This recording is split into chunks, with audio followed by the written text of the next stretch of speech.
It was a tough decision, man. It was really tough. And my wife and I had to have a lot of conversations about it because I knew it was a risk, right? Joining Terraform, it was, I wasn't gonna have a paycheck every 2 weeks. It was, eat what you kill. Welcome to the Mountain West Podcast. Welcome everybody to the podcast. Today we have a really cool episode. We have a living, breathing developer in the building on the podcast.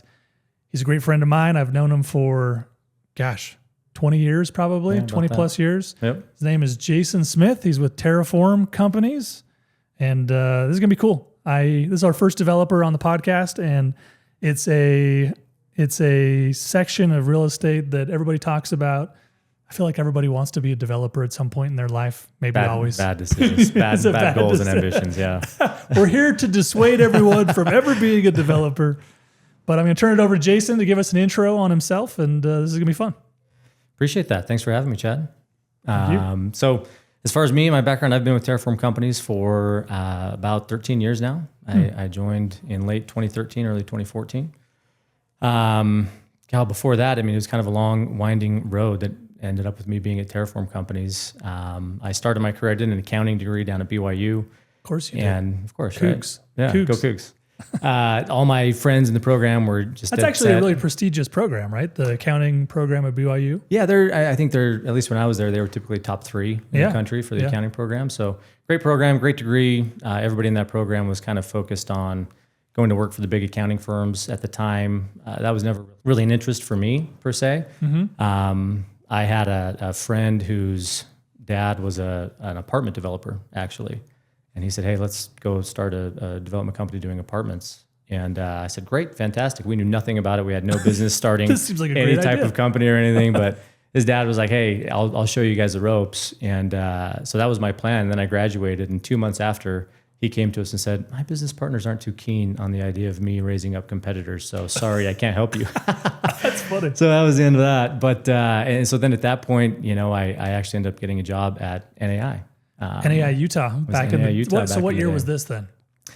Y'all, that would have been 06-ish. Okay, wow. So I guess NAI Utah had been around for 7-8 years at that point. Yeah. So that was my first introduction to commercial real estate. I worked with an investment and industrial team, one of the most successful brokerage teams at the time in the region. So Falk and Kyle and Zach and Bryce. and Bryce, yeah. That was a great, they're not a team per se anymore, but incredible guys. they're all absolute legends. Yeah, right? for sure. And so it was, a great way for me to kind of cut my teeth and learn the business. But I was only with them for about a year, and I had the opportunity to go and be a developer with my brother, actually, who you know Elliot.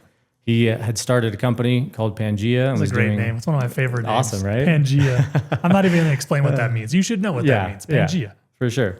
And he was focused on doing residential lots and development. And I joined him. And by the time we got all of our lots developed and improved and platted, it was 07, 08. And we got absolutely hammered, right? That was pretty brutal. Yeah.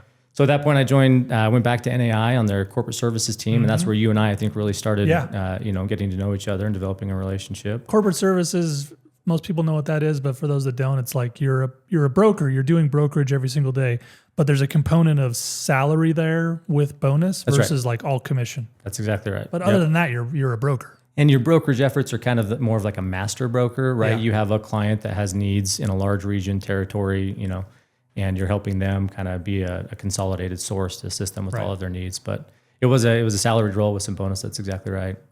Did that for several years, had a great experience at NAI, but realized that in that type of a role, I wasn't going to achieve my personal financial interests and goals. So I decided to go. Is that a fancy way of saying you wanted to make more money? It's horrible, right? Sounds like it. Yeah, no, that was it. But, interestingly enough, I wasn't willing at that point in time, having been through 2 businesses that had failed for all intents and purposes. I was like, you know what? A little gun shy. I need a paycheck every 2 weeks, man. Like this is rough, right? I had a mortgage, had a couple kids at that point in time. And so the question for me was, how do I make the kind of money that I want to make and kind of go to that next level of income while still getting a paycheck, right, every 2 weeks? And for me, the answer was getting an MBA degree. And I was fortunate enough to get into a school that was, pretty highly regarded and had a good name to it. Tell us what the school is. University of Chicago. Yeah. University of Chicago. Booth School of Business. Okay. Yeah. So did an MBA there. And when I finished, I got kind of my dream job that I'd hoped for coming out of MBA school with a consulting firm. And so I was with Deloitte. We moved out to Washington, D.C. They had a commercial. You're in institutional real estate, commercial real estate at this point. Yeah, they have a commercial real estate consulting practice that I was involved with, and it was incredible, man. I mean, the deals that you see, the clients that you're working with, super the smart caliber people. of people. I mean, it's awesome. And as a consultant, you see a lot of different problems every day, right? And you're looking at solving those from a very institutional perspective. And I mean, it was from an intellectually stimulating perspective. It was lights out. It was awesome. Big numbers, big problems. Yeah. It was super smart people. It was great. And you're in we DC, loved center of the universe. Loved DC. It was great. But after being there for several months, they put me on a project. They had told me initially there was no travel involved. We were focused in that DC office. But after a couple of months, they put me on a project in Pittsburgh. We were doing a big consulting project with one of the large healthcare providers out in Pittsburgh. So it was every Monday, I'm driving out to Pittsburgh, and I wouldn't see my family until Friday night, Saturday morning. You're on that institutional grind. Yeah, totally. And it was a grind. It's 70-hour work weeks. They don't hesitate to call you back from vacation, which, hey, I'm all about grit and working hard. That was great. But it was, for me, being away from my family was tough, man. Like that was hard. Some guys are okay with that and cut out for that, but it was tough on me. And so I started questioning a little bit, hey, is this right for me? Do I stick with this for a couple of years and then pivot? Initially, the goal was, hey, I'm going to grind it out for 7 years and make partner. And that's when I'd be able to achieve kind of my financial goals, my personal goals. But, I started questioning that. And at that point in time, I got a call from Jonathan Taylor, JT. Who was at that point in time happiest guy in real estate. Yes, you should have him on the podcast. I would sometime. love to. Talk construction. If I could beg him on, that would be. He's good, man. He's good. So he called and said, "Hey, one of the senior partners who happened to be my father at that point in time was retiring and stepping away, and they wanted to bring in another, kind of younger guy." And have another partner to kind of grow the business and move it forward. So you're sitting in Washington, D.C. You've essentially accomplished all of the dreams that you set out to. You went to BYU. You went to fancy MBA school. You've gone through this whole arc. And now you're in this institutional job with tons of ceiling. You see the runway in front of you. You're there for 10 years. You're making huge money. You're in Washington, D.C., but man, it's a grind and you're not seeing your family and that phone call comes. What's that like?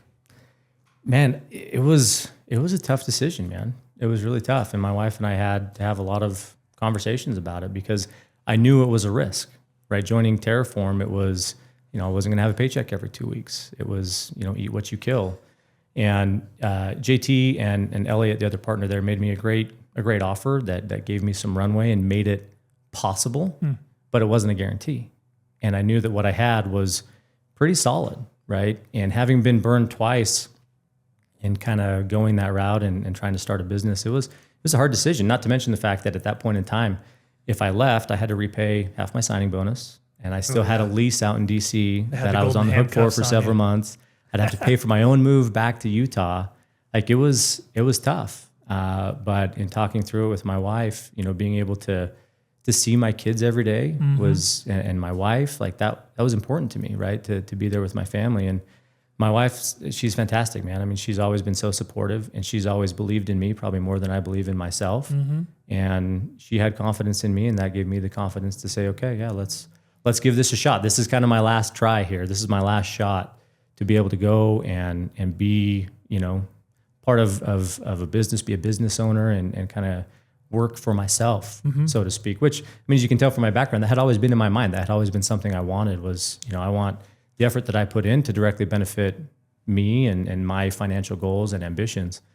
And so this was kind of my last shot to do it. So we decided to go for it. There's a phrase that I don't love, but it's out there in the world right now. It's work-life balance, right? Yeah. I don't love the phrase. I had this post on X a while ago where I said, did you ever hear your dad say work-life balance? No, he just got it done. And so, obviously your dad was a great guy and he was a grinder, and we grew up with all these mentors that were grinders, and we are too, but Do you think we focus more on our family? Do you think that's a Utah thing? Do you think, I don't know. It's just a question. Yeah, no, I think that's a good question and something that I've considered quite a bit. I think it depends on what your goals are, right? And if you have high aspirations to make really good money in this world, there is a point in time where you really have to live to work and you have to grind it out, right? But everybody has their limits within that framework. And for me, my limit was, look, I don't mind 70-hour work weeks, but I need the reset of giving my wife a hug every day and being able to see my kids. That was something I needed. And so I don't mind putting in the hours, but I need the presence of my family and that support and that, and so, but work-life balance to me, there were a lot of years there, even after I joined Terraform, where it was, it's hard work, man, building a business and getting it up and going and becoming successful. And now I still work really hard, but I am able to see my family a little bit more than I was in those early days. You're still putting in 60, 70-hour weeks, but the thing is, you're putting your kids to bed and then you're going back to work. How many times have you and I had a call at 9 o'clock at night, 10 o'clock at night? For sure. It happens all the time. Yeah. But it's, I'm after I put my kids to bed, I'm catching up on email until, 11 o'clock, and I'm good with that, right? And because I kind of have see that you at that time anyway. Yeah. So. For sure. But yeah, work-life balance, it's an interesting thing. It's actually, at Terraform, we have 5 core values that we try to live by, and that's one of them, right? But what that means is there's going to be an ebb and flow to your business. And it's kind of the analogy of whatever plate is starting, you're spinning a bunch of plates, and whichever one is starting to dip a little bit, you got to pay the most attention to that one and get it up and going and spin it around. But you do need to take time to have a little bit of a break and have an experience of life that you enjoy, that you appreciate, pursue other hobbies and passions, and definitely, I believe, have deep, meaningful relationships in your life. And so you got to pay attention to that. I agree. So let's talk a little bit about Terraform and being a developer. Terraform is these are my words, you could tell me if I'm wrong, but Terraform is an STNL developer. Yeah. Single-Tenant Net Lease developer, which basically means, for those that don't know what that means, you're building, for the most part, single-tenant buildings, freestanding single-tenant buildings. Think a coffee shop or a Starbucks or a Dutch Brothers or a Chipotle or a 7-Eleven. These are single-tenant buildings that are self-contained, and then you either keep those or you sell those or whatever. That's right. Yep. But they're smaller buildings, whereas like a huge developer is going to build a 1 million square foot retail center or office building that's hundreds of millions of dollars. You're building a single building that could be $2 million to $5 million. That's right. That's exactly right. Yeah. So the risk profile is maybe different there. And then the other thing I think it's kind of interesting is a lot of the bigger developers really don't spend a lot of time doing STNL development because from their perspective, there's not enough money in it. Right. They have so many human beings. We live off of the scraps that they leave behind. It's not so much scraps, but it's like they have so many human, like the engine is so big and so hungry. Yeah. If they turned the engine onto a 7-Eleven deal, there would be no money in it for them. Well, it's interesting you bring that up. When I joined Terraform, one of the first things that I wanted to do, I joined Terraform and my role is to help develop business, right? And as I sat down and looked at what Terraform was at that point in time in early 2014, we didn't really have like a defined strategy. There wasn't a core competency that we focused on. It was kind of as a development company, it was kind of a jack of all trades, master of none. And so the deals that Terraform was seeing were deals that had been passed on by all the big name developers in this market, right? Because if you've got a big deal, why on earth would you take it to Terraform when you can take it to, Boyer or Woodbury or Gardner or all these other great shops, right? And so we didn't really have this strategy or a competitive advantage in any sense, but we had some experience doing some deals with a few single-tenant net lease tenants. They had a good run with Checker Auto Parts, which became O'Reilly's, and with Goodyear Auto as well. And, as we looked at it, we said, you know what? We know how to do these deals. We know how long they should take. We know how much they should cost. We have good relationships to get them done quickly and on budget. And we're willing to really pay attention to them, right? As owners of the business, we're willing to say, this is our core strategy. This is what we want to focus on. And so we felt that there was going to be, at that point in time, there weren't a lot of developers who were focused exclusively on net lease development. And also, just an interesting side note, coming out of 2007, 8, 9, many of those startup single-tenant net lease developers were wiped off of the map. Yeah, and for sure. so coming out of that, like now we're in 2010, 11, 12, 13, there are no single-tenant developers left. Yeah, there were many who were focused on it. And so we said, look, let's take this as our strategy. We'll play small ball, for lack of a better term, right? And I can sit across the table from a tenant and I can look them in the eye and say, look, I care about your deal. I'm not doing anything that's bigger, sexier, that's going to make me more money. Like, you're it for me. You are my top priority. And you will have owners of the company who will be running your deal from start to finish. We're not going to pass it off onto the young guy, you know, who's brand new in the business. We're going to focus on it and we're going to do a great job and treat you well. And you are our priority. And man, I mean, it really resonated with a lot of these tenants, you know, and in addition to that, we were able to go to brokers and say, hey, look, we want to work with you. You represent these great tenants who we'd like to develop for. How can we work together to have this make sense? And if you bring us some deals, what can we do to make that advantageous to you and to your tenant? And so, it was like a message that really resonated. You're saying something really weird right there. One, I just want to say the success that you guys have had since 2013 or 14, whatever you said, to today is phenomenal. I mean, I would say you guys are the largest standalone STNL developer in the state of Utah. I know you don't care about that kind of stuff. I don't know about that. We don't really track shaking your head that already before I even finish the sentence. we don't really track it, but it's been great. We're very fortunate, very blessed to be where we're at for sure. And you were talking about brokers.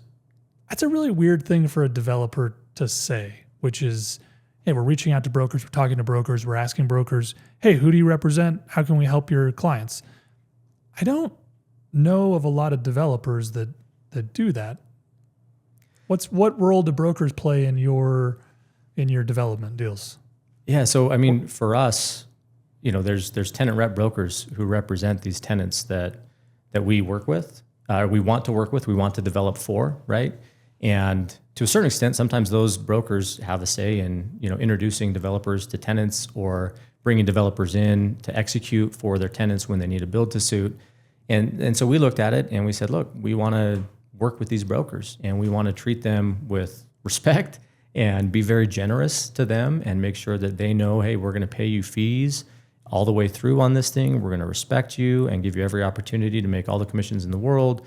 And if you want to invest some equity in these deals, as long as that's okay with your tenant, then you're welcome to do that. And so we've tried to be open and generous. I mean, we've tried. I don't know, you know, again, I don't know what other developers do or what they offer, but for us, I mean, there's several brokers that we have awesome working relationships with that we are partners on deals with, and you know, it's been fantastic. And I have brokers in the industry, I mean, like you, that are close friends, you know, that I really enjoy working with and interacting with. So it's been fantastic for us. I think a lot of, if not all of smaller STNL developers have some program where they offer a broker something. Yeah, I don't think we're unique in that. But I actually do think you're unique in that, in my opinion, you guys have had a very consistent program. And it's, you just said it, like, hey, we'll offer you this. You can get commissions all the way through. Like, whatever your program is, you say it to the broker and that's what it is. Whereas in my experience with other developers, it's a little bit of a, you know, nebulous. Yeah. And I have a lot of great relationships and I own real estate with other developers and they're great. They're absolutely great. But none of them have like a program that they would present to a broker. It's more like you come in, you put it together, and hey, what are we going to do? Okay, this is what we're doing. Yeah. So I think you guys have been very, very effective in that, where you're, I don't know if I'd say you're marketing to brokers, but you definitely have a great brokerage network. No, I appreciate that. That actually means a lot to me. I mean, from our standpoint, we've looked at it and we've said, look, you know, a broker who's able to direct business for a certain, you know, tenant for a build to suit, we want them to look at Terraform and say, I'm going to make more money with Terraform than I would with any other developer. And I know they're actually going to pay me what they say they're going to pay me. That's our goal, right? And you know, sometimes it's hard when deals don't go the way you intend, right? And sometimes it's tough when everybody's making a little bit less money. But by and large, we've tried to stick to, you know, those goals and treat brokers with fairness and with respect and view them as partners on our deals. Why do you think every broker wants to be a developer? You've actually been a broker, so you can opine on this better than anybody. That's a really good question. Sometimes I think brokers have it better than developers, to be honest I've actually with you. heard so many developers say that. Yeah. Which is I find very ironic. I mean, part of it is the grass is always greener, right? Yeah. I mean, to a But certain you've been extent. on both sides of the grass. Yeah. So, I mean, I think as a broker, you're looking at it saying, if I were a developer, I would be able to control my own destiny to a certain extent, right? Look how much money that developer's making. I can choose deals. I can select what deals I work on. I can make it happen, and I can keep deals and have residual income and not have to worry about just doing deal after deal after deal and being on that treadmill. And I think that's the appeal of being a developer. Building that passive income. Yeah, for sure. And having that sense of controlling your own destiny, right? As a developer, I look at it and I say, okay, here's what I think is interesting about brokerage. You don't have the dead deal costs that I have. When deals go bad, I mean, we lose hundreds of thousands of dollars a year, right? On deals that just don't pan out. And I've already paid money for due diligence costs and engineering costs and design costs and legal fees, and that deals don't always work out, right? And Broker has gasoline cost, and he went to Jack in the Box that day when he looked at the site. Right. So there's that cost to it. And then I think the other challenge is when the market shifts for us, if the market shifts and deals are hard to get done, I can't make rents work for my tenants. What do I pivot to? As a broker, you can look at it, and the hope is if it's not a buyer's market, then it's a seller's market. If it's not a landlord's market, then it's a tenant's market, right? You can kind of put on a different hat when the market shifts and turns. I think the hard thing with development is if the numbers aren't working and the market shifts and tenants aren't able to grow, what do you do, right? For us as single-tenant net lease developers. So I think there's definitely pros and cons, right? That reminds me of a story. In 2009, we were right in the trough of the Great Recession, right? And we had just started Mountain West, the brokerage, and developers were getting crushed. I mean, I think you mentioned that was around the time that your first venture flopped, right? Yeah. And it was brutal. And I remember I was younger, and I remember thinking, man, I'm kind of glad I'm a broker. Like, I really have no dog in this fight. I had a couple of tenants that were actually doing deals, and it was a blessing, and I was making great money. But I looked around, and it was devastating. And a guy, Kevin Mortensen, who's a developer, great guy. His son Chris Mortensen works at Newmark Mountain West, and he came in, and he was a developer in his prime at the time. And he looked at me and he said, "You should just take a vacation for like 2 years because we're not doing any deals." And I thought, I didn't even understand what he was saying. I was like, I don't know what you're saying. But like in retrospect, he was kind of right from a developer perspective. Yeah. Like, I don't think he did do a deal for 2 years during that time. I mean, if the numbers don't work, the numbers don't work. Yeah. And you don't want to do deals for practice, right? Or to lose money, right? Like no one's doing that. And so doesn't work. That's the tough part about being a developer. But that being said, the great thing is we have been able to hold some of our properties and our assets. And it is great to have that passive income stream. And that's available to you as a developer. And you can have certain tax strategies associated with keeping those assets that are very beneficial and great. So the reality is there's pros and cons to both sides. No question. Yeah, I think just for all those reasons, brokers are always intrigued by the development side and the institutional side too. You see a lot of brokers jump off and take institutional jobs, probably not as high as the one you had, but whether they're like tenant reps or working in house at a landlord, et cetera. So, but the reality is broker, developer, institutional. I mean, we're all just dumb CRE guys. And they're all great opportunities, man. Like you look at it, like we're fortunate either way. Oh yeah, it's an incredible industry. So I know you personally, and that's easy where you go with this here. Yeah. I keep going back to this subject when I have had this chance to interview all these super high performing humans. And you're obviously one of them. And I know you personally, and I know how disciplined of a human you are. Yeah, I appreciate that. That's probably awesome. more disciplined than me. And I have OCD, so I don't know about that, but I appreciate that. Well, talk a little bit about that. Like, what does that look like to you? Where did that come from? What does that look like in your life today? Yeah, that's a great question. Where it came from. I mean, I was raised by parents who were, they really motivated us to work hard. I mean, when I was 9, 10 years old, my dad had me start a shoe shining business in my basement where I'm calling neighbors to go pick up their shoes and shine them, Saturday mornings. You told me that 15 years ago, and I thought that was such a cool idea that I literally put in my calendar for 6 years later that I would help my son do the exact same thing. You told me that. That's so awesome, man. I love that. Such a great idea. I love that. So, I think that kind of idea of work ethic was just instilled from a young age, right? That's what my parents taught. And as I kind of did that throughout my life, it doesn't take long to see that, hard work and grit and perseverance, that they pay off, right? And so the more you kind of have that experiment of working hard and that breeds success, I mean, the more encouraging that is, right? So, I don't know. I think that's just something that thankfully has always been kind of part of my life, and I've seen a lot of great benefits from that. I think discipline and perseverance are key in any profession, right? Or in any endeavor for that matter in life. Mm-hmm. I find it interesting, and I keep going back to it when I'm interviewing people because, I mean, honestly, I haven't had anybody on that was like a slouch and you're like, so what do you do? I go to 7-Eleven in the morning and I get a slice of pizza and then I wander into work. Like every single person has the same crazy, like disciplined, regimented, this is my schedule, this is what I do the same thing or whatever. Well, it's interesting. So I'm reading this book right now that kind of supports this idea. The title of it is Grit. I think it's By the way, 7-Eleven's awesome. I go there all the time. Just because you go there doesn't mean you're a slouch. I appreciate it. They're a client of ours, so I'm glad know they are. I That's why I appreciate said that.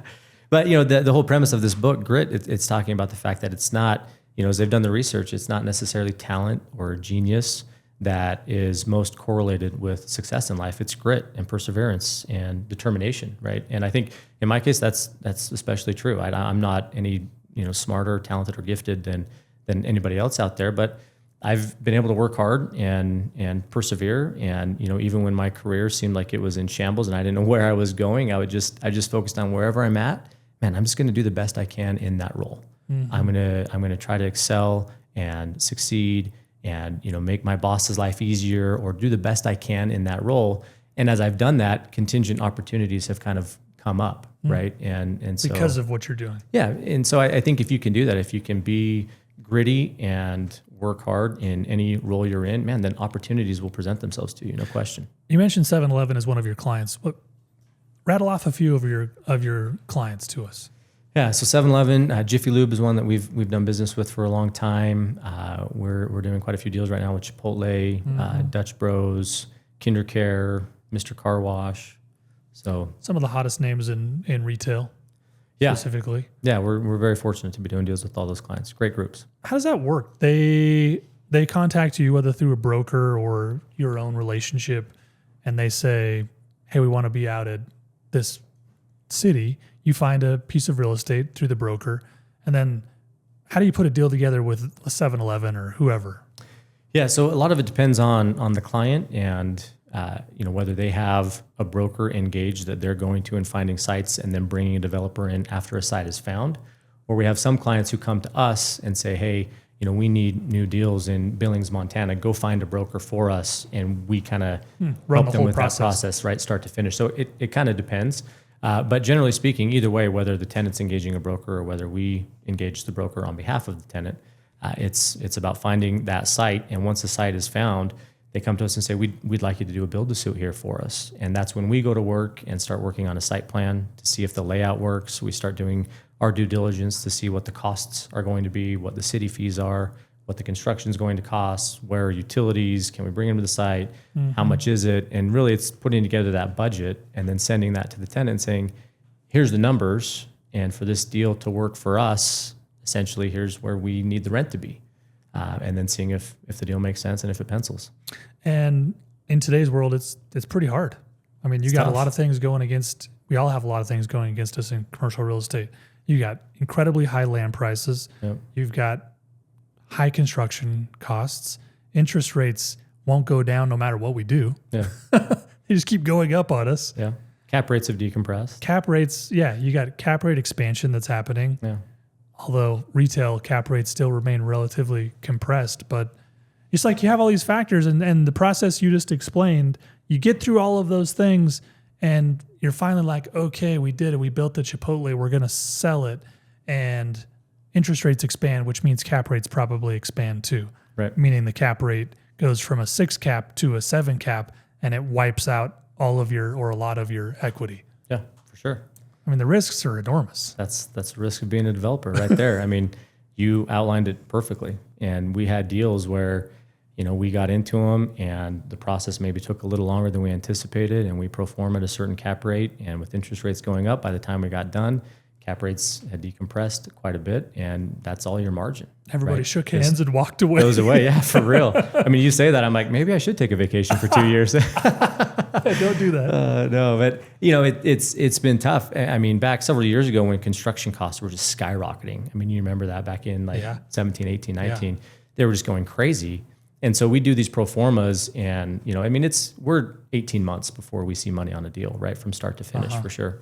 And by the time we were finishing these deals, I mean, we blew our construction budget by massive amounts, but our cap rates had decompressed by 50, 75 basis points. So it kind of caught up. And so that was saving us, right? We were like, oh, construction costs are high, whatever. We just sold that at a 4 cap and we pro forma at a 5 cap. So high five, right? It is easier to make money when cap rates are at 4 or 3.5. For sure. For the record. But the challenge now has been exactly what you said. I mean, construction costs aren't skyrocketing like they were. They've stabilized, but it's not like they're dropping as fast as they came up. No. And interest rates are higher, financing costs are higher, cap rates are higher. And so for us, the only lever we've had to pull is rent, right? Going to our tenants and saying, for us to make money on this deal, I'm sorry, but we need higher rent. Yeah. And you can only have that conversation so many times until it just doesn't work. That's not an infinite expansion conversation. Like, you can't go from $25 a square foot in rent to $100. It's like, most tenants are just going to say, we can't do the sales there. It's a function of sales. Yep. And we're just not seeing the sales growth. Yeah. The sales growth is definitely not keeping pace with construction inflation, land price inflation, cap rates, all that stuff. Yeah. And so what's interesting about that is you hear the tenants that we're working with right now, and those are tenants whose cap rates, while they're maybe not as low as they were several years ago, they're still relatively low, right? Those are good quality national credit tenants, and there's still an appetite for those type of investments. And those are the tenants that we're still able to make deals work for. Yeah, which is great. I mean, it's great for you. Those are really the hottest tenants in commercial real estate, especially retail right now. So it's a pretty cool concept. What's your favorite thing to develop? Oof. I mean, what we develop is almost the same every time, right? I mean, it's Single-Tenant Net Lease, right? I will tell you, there are certain deals that are harder to develop, like a Mr. Car Wash. That's a hard construction project to manage, right? From a numbers perspective, or no, just from a detailed perspective, right? And cities don't love car washes these days. Cities don't love car washes, and then just the intricacies of all the machinery and the water lines and the vacuum lines. And I mean, I don't manage construction for Terraform, and so to a certain extent, not my problem. Sorry, JT, right? But those are harder to develop than a Chipotle, right? It doesn't have the same level of detail in the building. So those are, from a construction standpoint, those are definitely more involved, and you've got to be more on your game. But I mean, JT and Joe at our office, who oversee construction management for Terraform, they do a phenomenal job. So one of my last questions for you: you've got all this incredible success, and companies going crazy, and life is good. Finally got yourself in that work-life balance place where you want to be. Why not go bigger? You've already got an incredible footprint. You've got a great track record. You got great relationships. Why not go from doing STNL to doing shopping centers? Make the big money. Question. That's a good question. I'm not trying to get you to do that. Yeah. You got a deal for me, bro? Let's do this. I'm just asking the question because, most people are competitive and they want to keep doing bigger and bigger and bigger, but you guys haven't done that. Haven't had that desire. Yeah. So we've had a lot of conversations about that, about what growth looks like for Terraform. And, we have really tried to position ourselves as providing a very high level of service in the net lease development space, right? And part of that is, the owners of the company, the partners who have a vested interest in every deal that happens, they're the ones who are also running the deals. And our concern is if we grow and we expand, do we lose a little bit of what makes Terraform special, right? And, to a certain extent, what does that look like if we get too far outside of our lane and outside of our box and outside of what we know? And so, They're swinging at every pitch. Yeah. And so for us, we have a certain deal capacity that we can manage with myself, my two partners, and our awesome team that we have. And we've looked at it and said, okay, let's level up our deals and the quality of deals that we do and the clients that we work with. And that's how we've chosen to kind of grow, if you will, and enhance our company, because we do want to still be consistent in our delivery and in what we provide. I love it. Jason Smith, Terraform, great guy, incredible developer, has a really cool niche, and bigger is not always better. You can find an awesome niche and you can maximize that niche and make an incredible living and still be a great dad and a great husband. I appreciate that, man. Accomplish all the cool stuff you want to do. It's worked well for us. I mean, it does, it allows us to maintain that work-life balance, and man, we're in a good spot. We're blessed, but it's always about continuing to improve and be better as well. So. Awesome. Thank you. Appreciate it. Thanks for having me on, brothers. It's been fun. Yep. Appreciate it. We did it, guys.